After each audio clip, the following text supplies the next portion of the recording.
Welcome to the first Fierce Wisdom episode. In this conversation with soul initiation and embodiment teacher Kate Joyner, we dive into the erotic and how it's so much more than just what happens in the bedroom. We talk about the soul and the gift of crisis and Kate's gifts in helping people root into the natural world, awaken the divine her, and prepare for deep soul initiations. I think Kate's amazing. Her voice alone is so wonderful to listen to, and there are many wisdom gems in here for you to take in. Here's to awakening the fullness of you. Thanks for listening. Enjoy, leave a comment, and please share with the people you love. Welcome, everyone. I am delighted to be in conversation with the incredible Kate Joyner, whom I just met this year in a teacher training program that we're both in. We can say more about that later if we wish. And then I had the gift of going to one of her retreats on the island of Crete just a few weeks ago. I believe it ended. It feels like it was forever ago on some level, but it wasn't that long ago. And it was so transformational and beautiful that I felt compelled to share her work with the world. So she's here. We're going to have a conversation. Who knows where it's going to go, but I know with Kate, it will be deep and powerful. And let me just say a little bit about who she is, and then we'll start this. Kate is a soul initiation and embodiment teacher who supports men and women to come home to their erotic nature. I mean, can we just stop and talk about that now? Okay, let me read the rest. Founder of Dancing Serpent, she has trained in Tantric and Earth-based lineages that have initiated her into an embodied relationship with the mystery. She weaves her devotion to the wild into potent containers for you to come home to the love and magic that dwells within and all around. So this is Kate, everybody. Like, keep your ears peeled, your bodies open. And I know that there's going to be some magic that comes through this conversation. So thank you, Kate, for being here. Thanks for having me. Yeah, I'm so excited. Um, I feel like I would love, why don't we dive in? Like, I'm sure your background is going to come in like through, it's like, I don't want to start with your background. Like, let's talk. Like, there's your bio. And maybe we'll just start with the experience of the retreat. And I'll say some things that were so profound for me, and then I would just want to hear you grace us with your wisdom about this. Um, I was in Europe and I just knew I didn't have a return ticket yet to come back to the States, and I just knew there was something else I needed to do. And I've learned to trust my intuition. Um, and I decided to call you, and we had just met the week prior, perhaps, or not more than 2 weeks ago. And I was like, let me get in touch with Kate and see if she knows something, because I know I need to do some shadow work. I know I need to, there's an experience I am meant to have before I return to the States. So we talked, you told me about your retreat. And there were many, many gifts from it, but I think I want to just go right into the erotic, into Eros, because as myself, a person who wants to go deep in my work, and I've been in a lot of rooms for healing and all sorts of things over the last nearly 3 decades. Um, but your work, in combination, I think, with the teacher training we're doing too on feminine and masculine embodiment and sexual polarity, but with your work, I had another experience of how Eros or the erotic will deepen everything I'm here to do. Mhm. So I think for people listening, it might be helpful for people to just hear, what is Eros? What is the erotic? Can you give us your explanation? Yeah, for me, the erotic is like this sense of aliveness that we feel in the body, the sense of like connected aliveness and vibrancy, and also like that kind of leads to our turn on to our pleasure, to our like ecstatic bliss. And so when we talk about Eros, I think one of the really damaging things that we do is we marginalize it into, okay, Eros is about sex, Eros is about the bedroom. And in my decade plus, kind of being pulled by the thread of Eros, like Eros is so much wider than that. And Eros is like sex is such a vital part of the erotic, but like being in the erotic is really just to be alive in your human body, and then how that spills into your family, how that spills into your like romantic relationships, how that spills into your friendships, but also how that spills into your creativity and into your work. And then also your connection to the divine, like your connection to the earth herself and the connection to consciousness himself. And like through my work, this is what I work with. It's like the multidimensional nature of the erotic, like how we plug in to all of these layers and all of these levels so that we can be fully alive as a human being, fully embodied in relationship to life and love. So that's how I kind of see the erotic. I don't see it as just it's about sex. I see it as this way that we enter into the stream of life and we're living life to the fullest.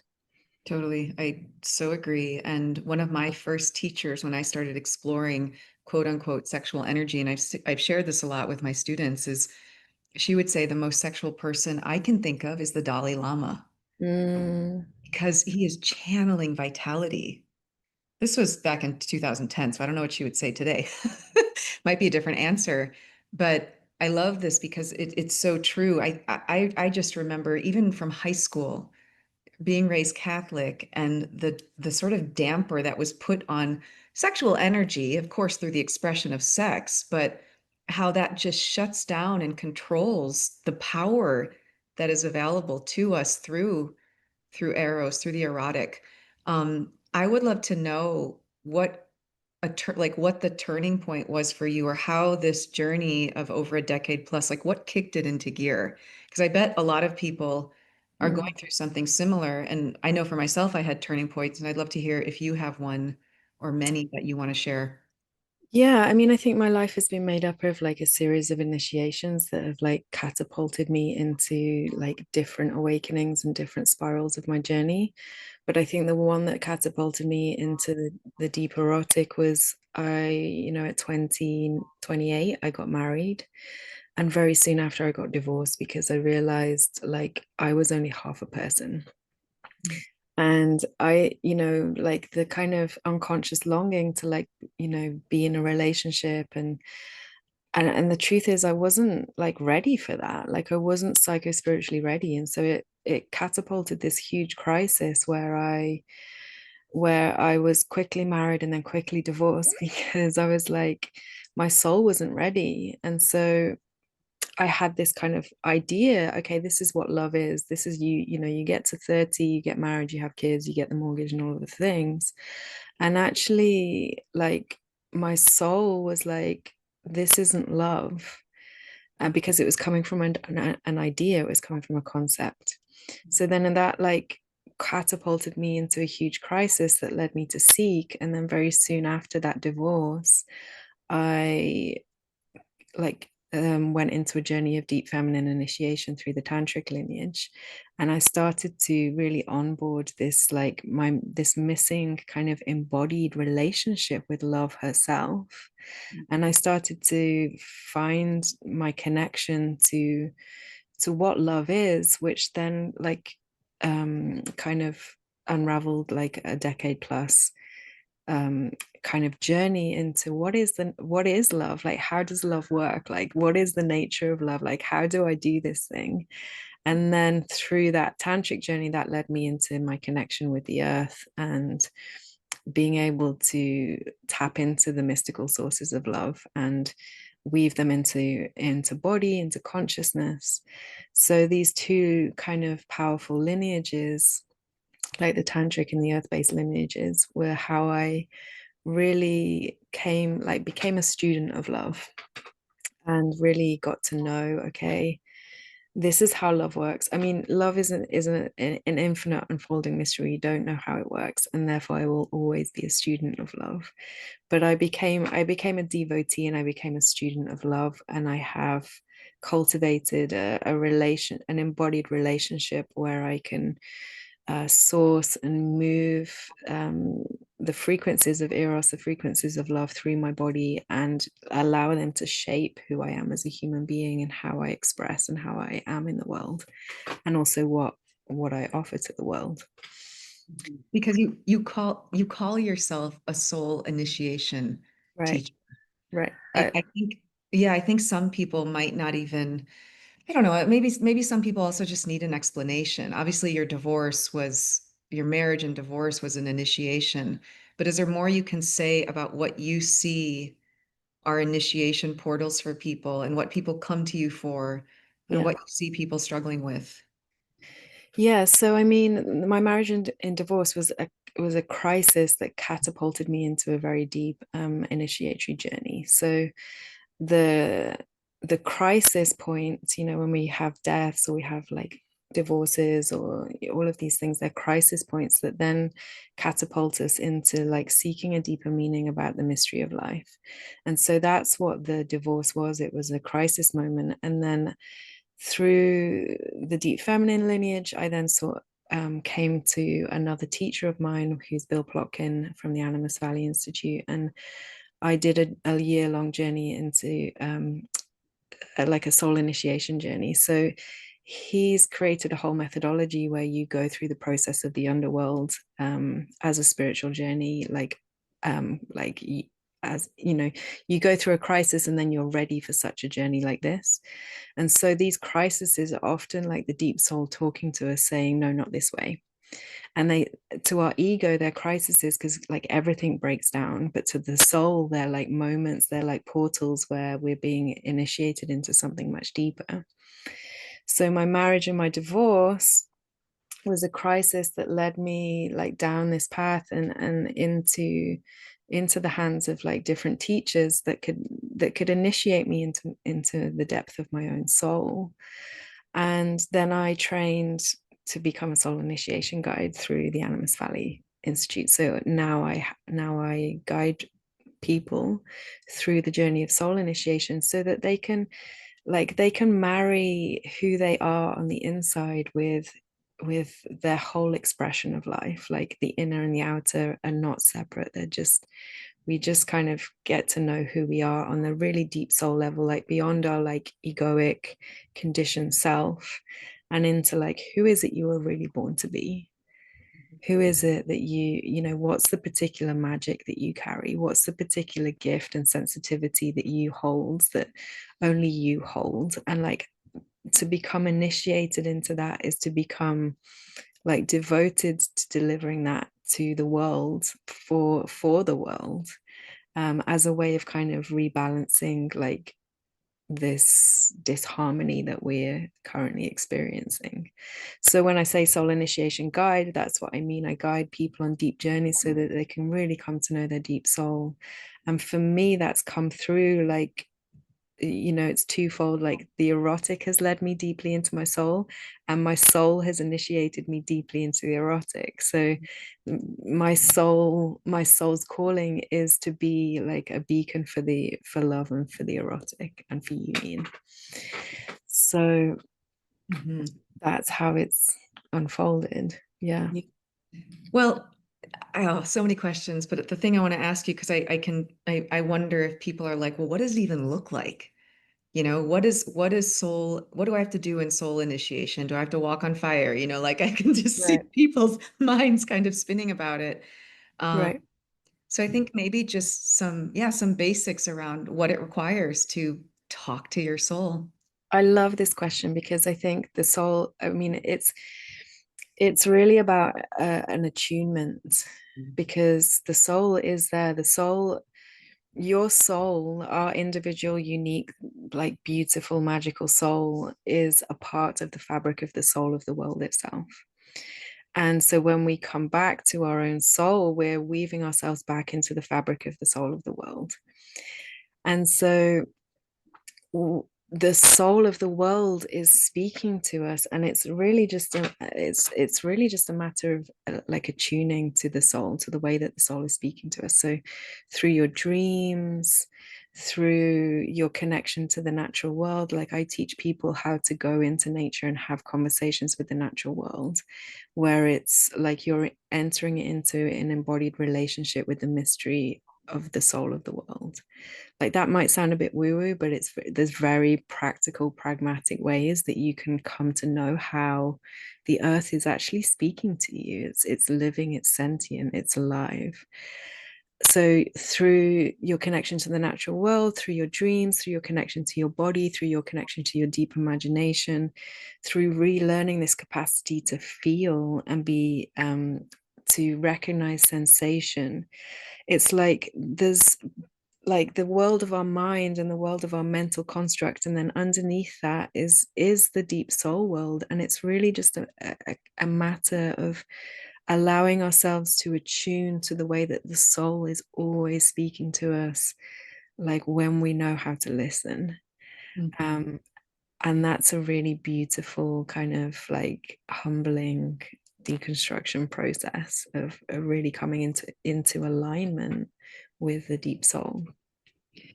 Yeah, that's so beautiful. One thing I was taught is the spirit, um, well, desire comes through us from spirit. And I've always kind of thought of it like, I'm going to say this out loud. I don't know if I haven't explored it that much, but desire means of the father, like it's more the masculine spirit. And then I would always say like matter is the body.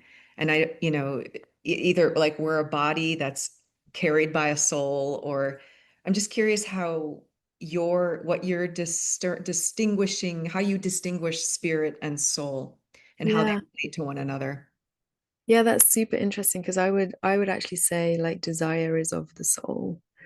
And Mhm. I would say desire comes through the animal body, like it's the kind of earthy, erotic kind of like animal, like it's the way like for me, like desire is the way that it like the earth wants to initiate you deeper into your soul. So if you keep following desire, if you keep following the thread of this like dangerous like edge of like, oh, can I really have that? Oh, like da, then you become more like the underworld of you comes more online.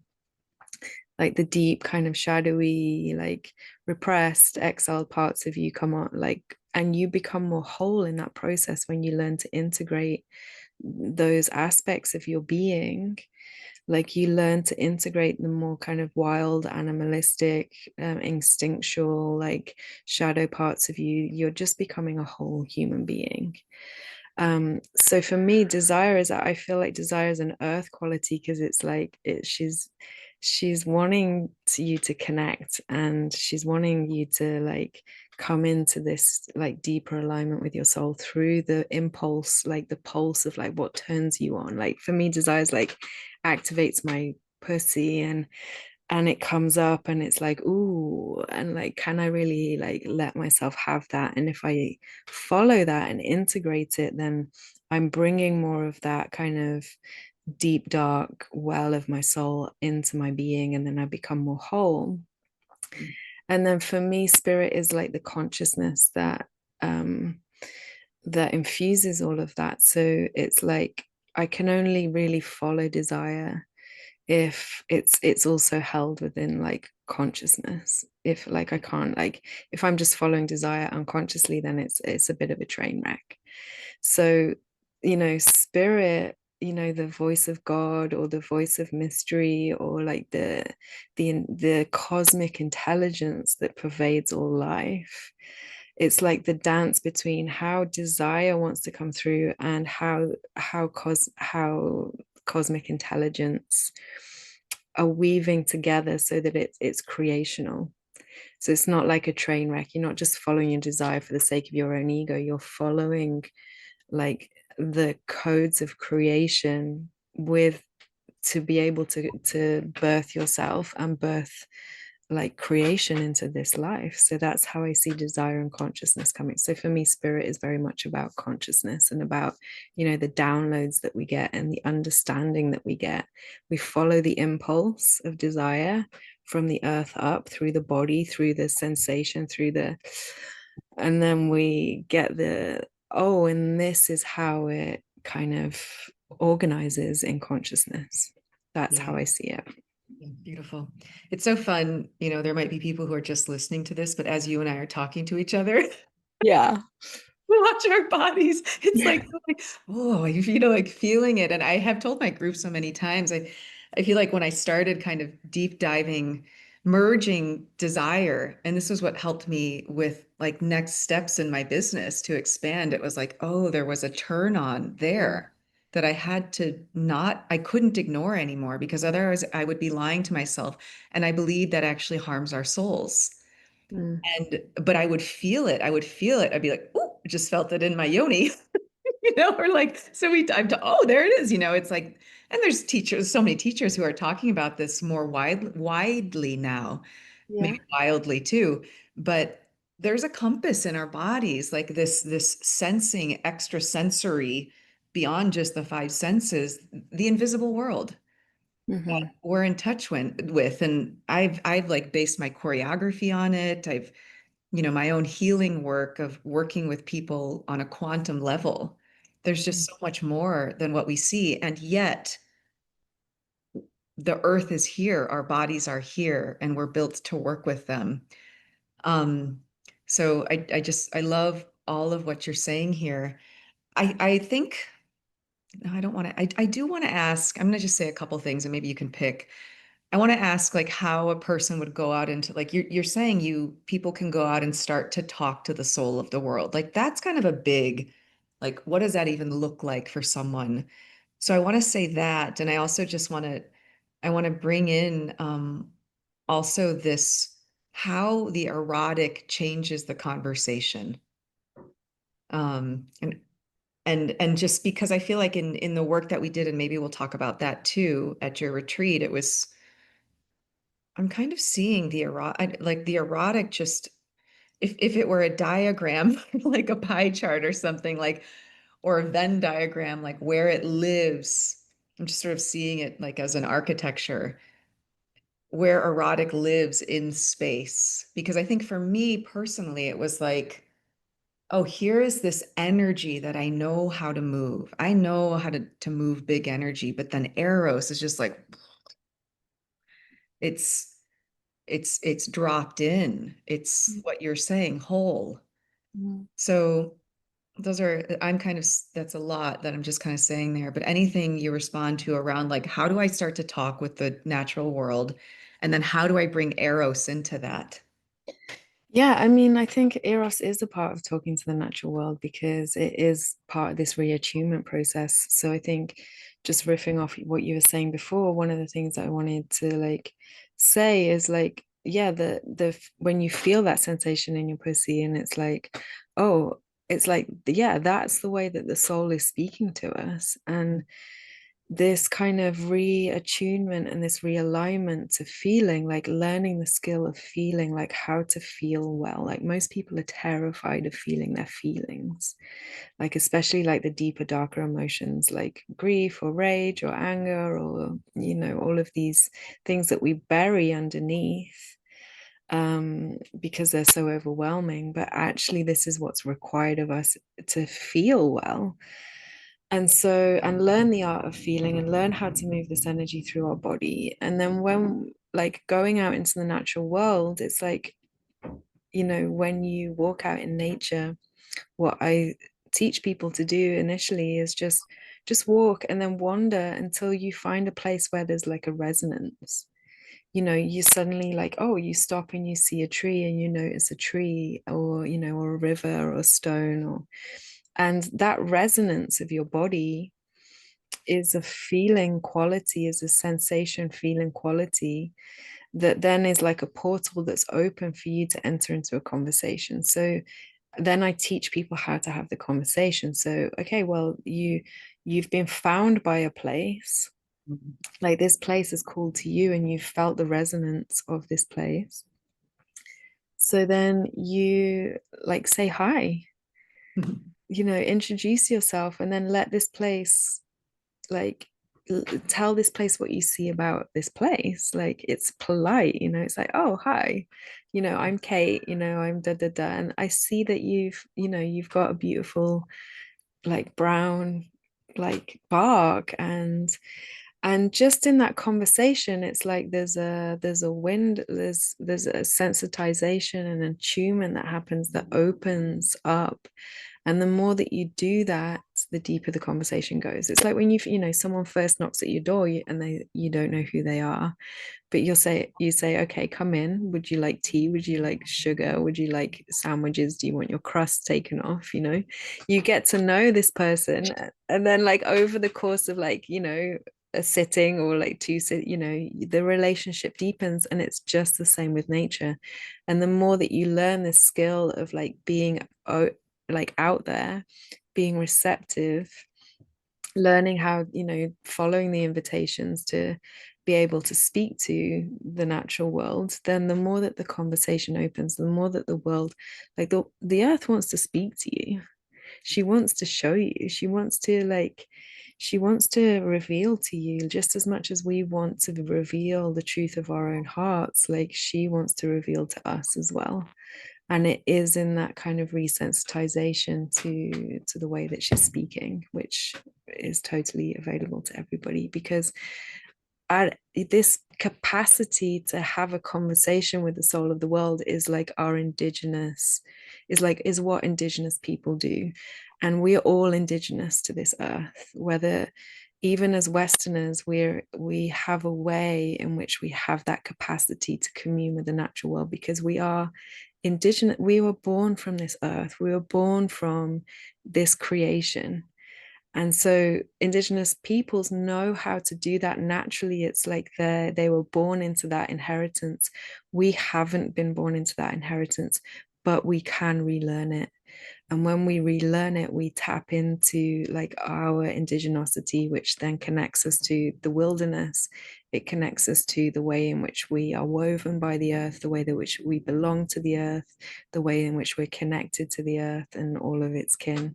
So it's a skill that we learn in that way.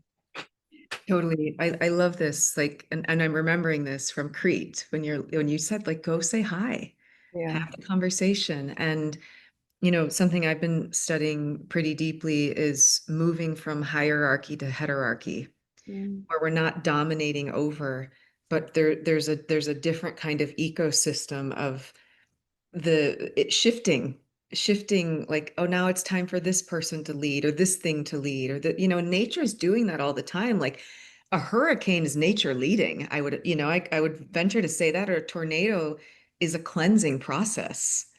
But we have this, we're so separate and we power over nature. We lost that conversation. And you said it so beautifully. You said we were born from this creation. We are a child of this creation, and it just, it like almost makes me, it like I feel tears behind my eyes, like we're not respecting our elder, Mhm. and letting, like, being steward, that's the word, that's such a common word, to be stewards of this land. But I still sometimes think when that word is spoken, or the understanding is still coming from this place of hierarchy Mhm. and dominance. And so an obsession of mine lately is power. Mm. And I'm curious if there's anything you have to say around power, because it's been so distorted, and we've used it. And maybe there's something too about the deep power of the erotic also, and the darkness of it. And then what can help people make sure, it's kind of a fun question, like that they're working from love, because there's a lot of darkness with the power too. Yeah. Yeah, I mean, I think really when you come into relationships, so I think being in like in power is like, if you're in the distortion of power and then it's a power over, you're not really in relationship. You're in a control, you're in a domination, you're in a disconnect. But when you come into relationship and you source power from relationship, then you're just in a power with, because the earth is fucking powerful. Like, the thunderstorms, the hurricanes, like, and we are that force of nature. We have the hurricane, we have the thunderstorm in us, just as we have like the trickling brook and the gentle kind of rainfall. We have the whole range of this natural expression, and it's a relationship with, it's a power with. So, the hurricane is serving some intelligence, just as the thunderstorm is serving some intelligence, just as the trickling brook is. So all of like the capacity to be in the full range of our expression and the fullness of who we are just means that we're able to be in our own source of our own power, but it's a power with, it's not an overpowering of. And yeah, that kind of a modeling of power isn't very common. So, when people experience people in their power, then there can be a lot of judgment or a lot of kind of fear because it's like, oh, I only know the distortion of power now. I don't really know what the healthy expression of power is. Mm. That's yeah, that's beautiful. Yeah, because it's true. People do judge it, including ourselves. Mhm. And this is something, yeah, I like when I first started sort of marketing my own healing work or building a website, I don't know how many years ago. Um, I don't know if it's on our new website, but we said you are a powerful being, period. And it's just this thing that it's been caged. Mm. We've been trained out of it. And I don't really, for whatever reasons, that's like a whole other conversation. But it's so important. It's just like I feel it in my ears right now for some reason, for us to just like reclaim it. What do you think stops people? Do you have a feeling like I know like as a guide you see it, right? Can you say what you see when people and then what actually helps them break through? What stops people from inhabiting their power? Totally. Yeah, I mean, I think fear. Mhm. I mean, like what's coming to me is also like for women, like the witch wound. It's like we were burnt at the stake for having this relational wiring to the natural world. Like, and so for me, a lot of the kind of visions that I've received in this like reclamation of the erotic is the way that this power with the natural world had to go, the knowledge of it had to go underground in order for us literally to survive. Like it became a matter of life and death. And so we had to cut off, like the women had to cut off for it for like three centuries. And then that power was lost, or that knowledge of that power was lost, but it can't be eradicated because it lives in the DNA, it lives in the cells, it's the soul itself, it lives in the earth. And so when we're coming into, rewiring and coming back into relationship with this power, with the sentient nature of the natural world, and being able to move that energy through us, then we actually have to move through the fear of persecution and the fear of annihilation and the fear of death. Like there's always a terror point in the soul journey where it's like, if I'm really going to do this, then I have to go through that threshold. So I think fear is a really deeply ancestrally, generationally conditioned, still in our DNA, still in the cell memory of our cells. Like that's what we have to go through still to this day. And if we think that the witch hunts aren't happening to this day, then it's not true. They are. Like we're still being persecuted for our power as women. Definitely. Okay, you said something really interesting, the terror point in the soul journey. And what I've come to see and I really honor, because I think there's been sometimes even dominance in my own coaching healing, is like, I feel like I know what the person is ready for and I want to share it. And I learned this from one of my coaches. It was amazing. We'd get on a call and he wouldn't say anything. I'd have to ask the question. And I think part of it, or how I'm going to make sense of it now, is he's not going to overcoach or give me something I'm not ready for. Mm, So because I know another one of my teachers, it's like you can't get the message until you're ready because it will destroy you. mm, So this terror, and I think that speaks to the terror point. Like there is something that is being destroyed. There is the simplest way of putting it is there's a false ego. There's a house of cards that's meant to tumble so we can mm, build something with a more solid or sustainable foundation. But in terms of this terror point, um, And what I'm saying about the preparing, like what is there advice that you would give someone on how to prepare? Like Oh how, yeah. yeah, okay, let's hear Yeah, it. I mean, my work goes in three spirals. So the first spiral is very much about the preparation because you cannot have a deep soul encounter without having a whole fleshed out ego. So most of the modern world is operating on the fragmentation of the egoic self. And they're encased in their core wound beliefs and their too small, what I call the too small story of their existence and love itself. And actually, this is, coming from a state of separation. So the first kind of foundation that I do in my work is plugging people into the state of connection so that they can resource in wholeness.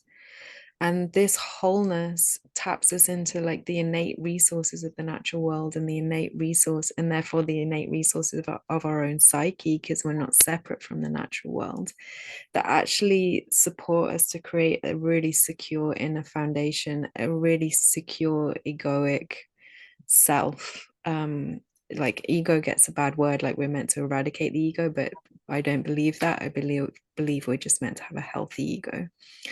And so it's like rooting in that healthy, vibrant, connected, generative, life affirming sense of being, sense of self that isn't operating off fragmentation and wound, that has the capacity to heal and self regulate and call in support when it's needed and all of those things. And then when we're kind of fleshed out, I call this part, forging our vessel, like we forge our vessel so that love can pour in. It's from this place that we can then like go on the descent to encounter soul. So it's kind of paradoxical because you kind of need to flesh out yourself, your ego, to then be able to dissolve it.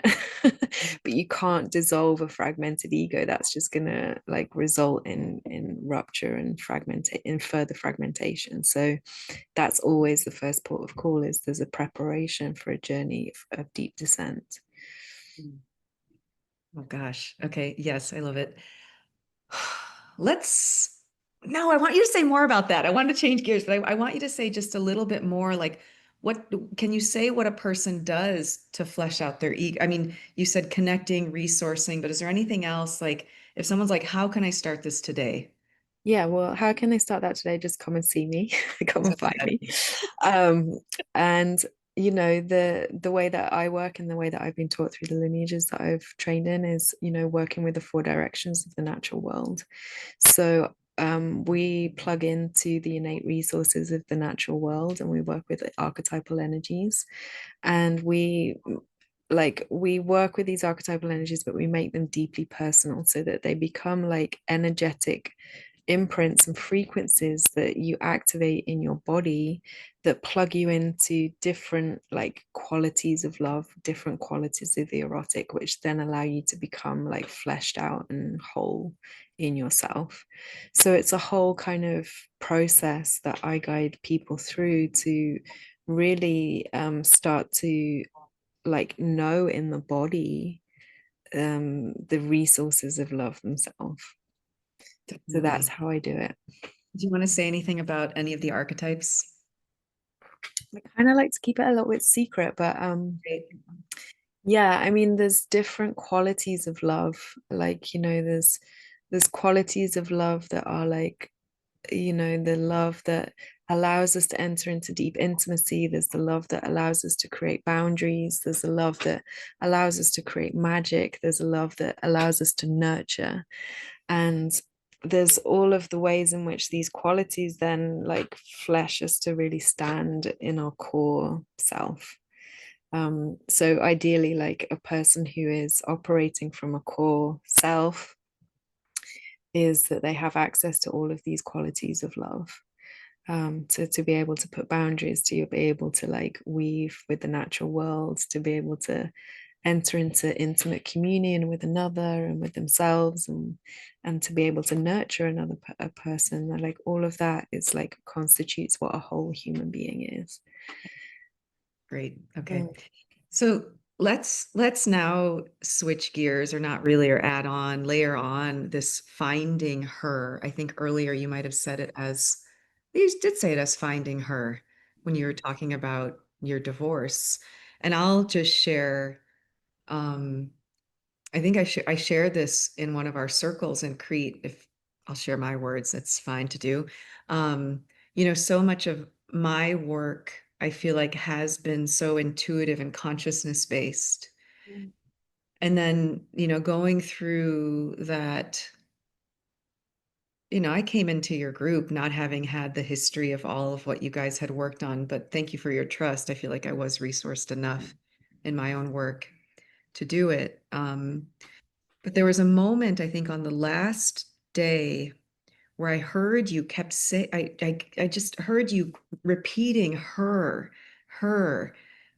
And I think, having been in the practices, I think this was the fifth day by that point, where just something clicked in me.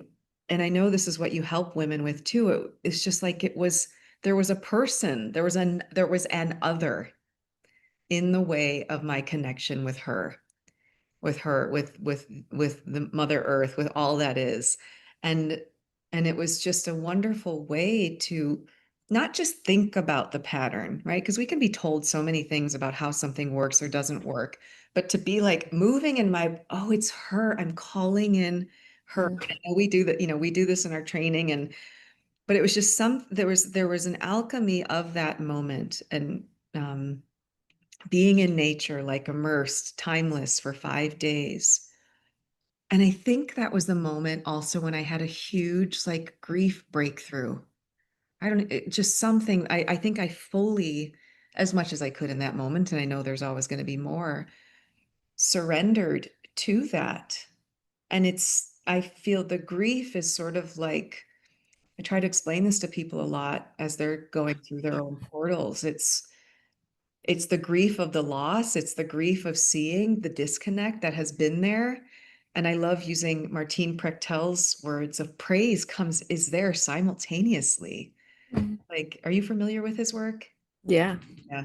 I love him so much. Just that the two can only coexist. And it's those moments when the cry is a cry of ecstasy.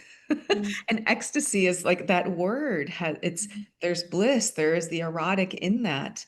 Um, so I just wanted to voice that because it was such a beautiful gift. And I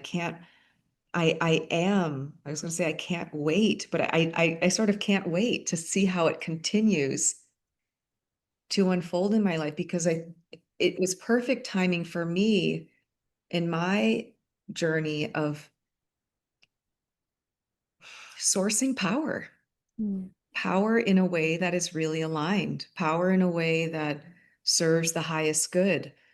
Because I think also as guides, we carry a lot of power, right, Mm. from our own initiations. And then how do we, a question I've been playing with this morning is like surrender and execute, the feminine surrender into the masculine execution, and just continually dancing with that. So that's a bit more on what I experienced, but I'm wondering if there's anything, because I know this is something you speak to, on how you see women, maybe, and men block that connection. Like for me, it was with like a potential person or an Mm. other or a man, and just letting that go is ah, it's just like that's like a fall of ecstatic bliss, and it Right. allows for something to come in. Right. Yeah, I mean, I think sourcing in love itself, like sourcing in love, like love is here. Love is what's breathing us. Like we wouldn't survive without our breath, and our breath is love. And so, but we forget, like we're in a spell of forgetting. Mhm. And so, but when we remember through the body. So when you're talking and you're saying, like for me, like that remembrance comes from like the bottom up revelation. So we make space, we get out of like the thinking mind is probably the worst thing that we can, like worst agent of love. Mm. So it's really like getting out of our own way and just feeling like the frequency, like allowing the frequency of love to inhabit our bodies. And this is what I teach and practice, and the more that you can open your body to that frequency of love, the more that she can come in, the more that you can resource in her. And then you start to fill up with this imprint, and you start to reconnect from, and the spell of the forgetting and the spell of the disconnect begins to dissolve, because you're having an embodied experience of something else which completely shapes your knowing of the world. So through embodied experience, your knowing is rewired, and so it can't be eradicated, it can't be like dismissed or faltered, because it's like, well, this is my experience. But it's the difference from like, okay, you're receiving information and it goes into your head and this is how the world works, and then you implement it from here. And it's another way of sourcing intelligence, which is through the body, and being a vessel for that intelligence as a source of love itself. Yeah. Yes, it's and I just want to, say this is something that I guess since my early 20s when I started doing healing work for some of my dance injuries, my practitioners, when I started studying like breath work and voice work, um, they would say, Michelle, like, stop thinking about it, not even stop thinking about it, but don't try to figure this out in your mind. And one of my voice teachers in my 20s, I was on a pillow, like a cushion lying on my back over a zafu, and she had her hand like jammed into my solar plexus. And she said, Michelle, if you want to write a PhD on this, you can, but right now I'm getting you to feel in a German accent. So yeah, I think this, I also just want to give a shout out to the brilliant minds. It's not about Right. eradicating the mind. Like there is No. brilliance and creativity and imagination, but when we can get it to be in communion with the body and with the earth, like something else happens. Something else happens. Yeah. Okay, so I would love for you to share how people can work with you and perhaps even just a vision if or a wish that you have for the future. I love that. Yeah, so you can find me on Instagram, which is dancing.serpent, but probably the best way is to go to my website and sign up for my newsletter, which is dancingserpent.org. Um, yeah, just yeah, and I'd love if you've listened to this, just reach out, send me a message. I'd love to connect with you in that way. And vision for the future, the deepest, I mean, the way in which my work is being shaped is like how women come to source in love and men come to source in consciousness, and how we come together from love and consciousness to create union from the deep heart, the deep soul. Because I really feel that this disconnect between men and women is the root of so much suffering and so much pain and so much trauma. And actually, when we learn how love and consciousness want to move through us, and it's such an initiator into the deep well of our own soul. So that's my prayer, is that we find each other, that we meet each other, that the beloved in each of our hearts is actualized, and we create juicy love for this world and with each other. Yeah. Definitely. And I would say too, just for people like it's within us, the feminine and the masculine, the man, the feminine, the masculine within us. Like Yeah. there's a war inside too. That's just a reflection of what's happening on the outside. So, Right. yeah, whatever direction it comes from, we need to find communion. Yeah. We need to do that work inside of ourselves before we're ready for a union with another person. Yeah. So yeah, it's all there. Thank you, Kate. Thank Yeah, you thanks so for much. having me. Oh, I loved it. And I know people are going to appreciate this. And yeah, reach out to Kate for her work. Go see what she's up to. Feel her energy. It's very beautiful and potent. Yay.